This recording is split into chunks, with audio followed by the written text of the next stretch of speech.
दोस्तों सोचो एक ऐसा इंसान जो मुस्लिम फौज का कमांडर इन चीफ है, लेकिन अपनी कुर्सी, अपना ओहदा सब कुछ अल्लाह के लिए छोड़ देता है। एक ऐसा इंसान जो जंग के मैदान में सबसे आगे है, लेकिन दिल में सिर्फ तवाज़ो और इंसाफ है। एक ऐसा इंसान जो मौत के सामने खड़ा है, लेकिन अपनी फौज और अपनी कौम को छोड़ने से इनकार करता है। हम देखेंगे कैसे उन्होंने बैतुल मुकद्दस को बिना खून बहाए फतह किया, सिर्फ अपने इखलाक और इंसाफ से। और सबसे दिल दहला देने वाला वो लम्हा जब हम देखेंगे कि कैसे उन्होंने अपने लोगों को उस वक्त नहीं छोड़ा जब मौत दरवाजे पर दस्तक दे रही थी। ये कहानी है हजरत अबू उबैदा रजी अल्लाह अन्हु की, उनकी क़यादत, उनकी तवाज़ो, उनका इंसाफ और उनकी शहादत की, जो आज भी दिलों को हिला देते हैं। इस वीडियो में आप देखेंगे कि कैसे उनकी जिंदगी इस्लाम की असल रूह को समझाती है, कुर्बानी, ईमान और इंसाफ का पैगाम। अगर आप भी इस सच्ची, पुरअसर और रूहानी सफर का हिस्सा बनना चाहते हैं तो हमारे इस छोटे से परिवार में शामिल हो जाएं। इस वीडियो को लाइक करें, शेयर करें और हमारे इस चैनल को सब्सक्राइब करके एक ऐसी कहानियों के सिलसिले का हिस्सा बन जाएं जो आपके दिल को सुकून और रूह को ताकत देगी। हजरत उमर के दौरे खिलाफत में जब हजरत उमर ने खालिद बिन वलीद को सीरिया की फौजों की सरगर्दानी से हटाकर अबू उबैदा रज़ियल्लाहु अन्हु को कमांडर इन चीफ मुकर्रर किया, अबू उबैदा ने खालिद बिन वलीद की बरतरफी की खबर को इंतहाई नरमी और हिकमत से छुपाए रखा, जब तक कि खालिद बिन वलीद ने एक बड़ी फतह हासिल नहीं कर ली, ताकि फौज के हौसले पर कोई बुरा असर ना पड़े। उनकी क़यादत में सीरिया में मुस्लिम फौज सबसे ताकतवर और बेहतरीन मुसल्ला थी। जंग यरमूक तारीख की सबसे अजीम जंगों में से एक। इस जंग में अबू उबैदा शुरू में मुस्लिम फौज के कमांडर इन चीफ थे, लेकिन जंग की एक अहम मीटिंग में उन्होंने इंतहाई हिकमत और तवाज़ो का मुजाहिरा करते हुए फौज की मुकम्मल क़यादत खालिद बिन वलीद को दे दी। उन्होंने खालिद बिन वलीद रज़ियल्लाहु अन्हु की बेहतरीन अस्करी सलाहियतों और तकनीकी महारत को तस्लीम किया। ये फैसला उनकी अपनी पोजीशन के बावजूद उनकी इस सोच को ज़ाहिर करता है कि मिशन की कामयाबी और बेहतरीन सलाहियतों का इस्तेमाल ज़ाती ईगो या ओहदे से ज्यादा अहम है। क़यादत छोड़ने के बावजूद अबू उबैदा रज़ियल्लाहु अन्हु ने फौज की तंजीम और डिप्लॉयमेंट में एक अहम किरदार अदा किया। उन्होंने रीऑर्गेनाइज मुस्लिम फौज के लेफ्ट सेंटर की क़यादत। जंग के चौथे दिन जब बिज़ेंटाइन के घुड़सवार तीरंदाजों ने उनकी और यजीद रज़ियल्लाहु अन्हु की फौजों पर शिद्दत से हमला किया और उन्हें पीछे धकेल दिया, तब इक्रिमा बिन अबी जहल रज़ियल्लाहु अन्हु की क़यादत में एक रेजिमेंट ने बहादुरी से उनकी रिट्रीट को कवर किया, जिससे दूसरी मुस्लिम फौजों को दोबारा तंजीम करने का मौका मिला।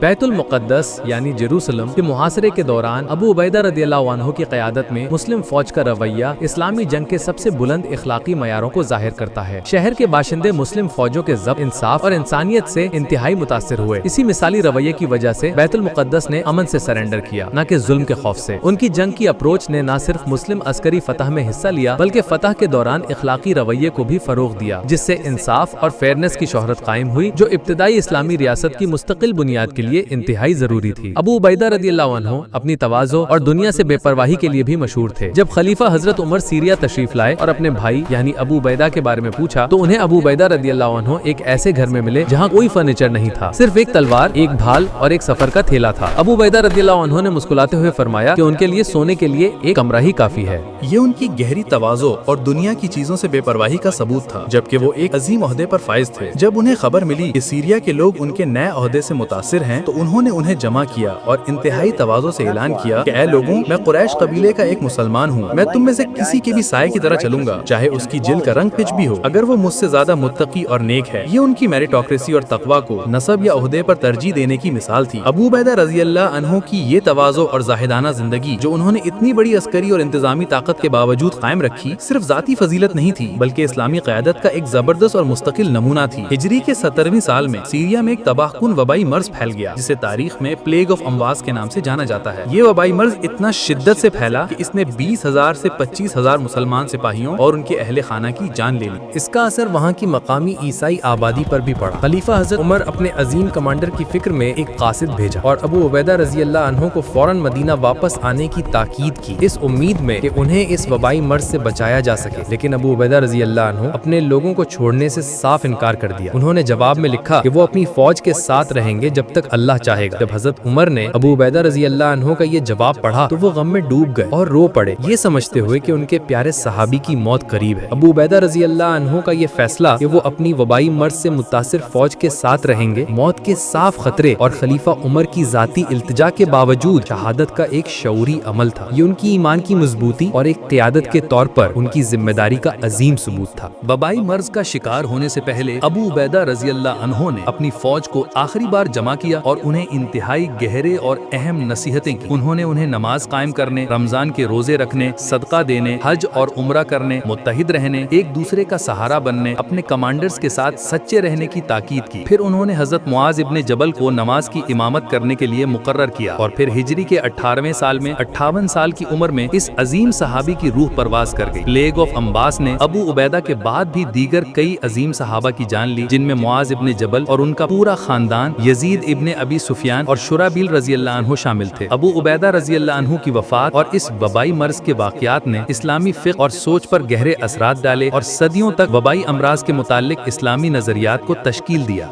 आपसे एक दरख्वास्त है, अगर आपको ये वीडियो पसंद आई हो तो इसे लाइक करें, अपने दोस्तों और घर वालों के साथ ज़रूर शेयर करें और हमारे चैनल वर्ड्स ऑफ मोहसिन को सब्सक्राइब करना न भूलें। आपके लिए हज़रत अबू उबैदा रदियल्लाहु अन्हु की कौन सी सिफ़ात सबसे ज़्यादा मुतासिर करती हैं? कमेंट्स में हमें ज़रूर बताएं। आपके ख्यालात हमारे लिए कीमती हैं। अल्लाह हम सबको हज़रत अबू उबैदा रदियल्लाहु अन्हु के नक्शे कदम पर चलने की तौफीक अता फरमाए। आमीन।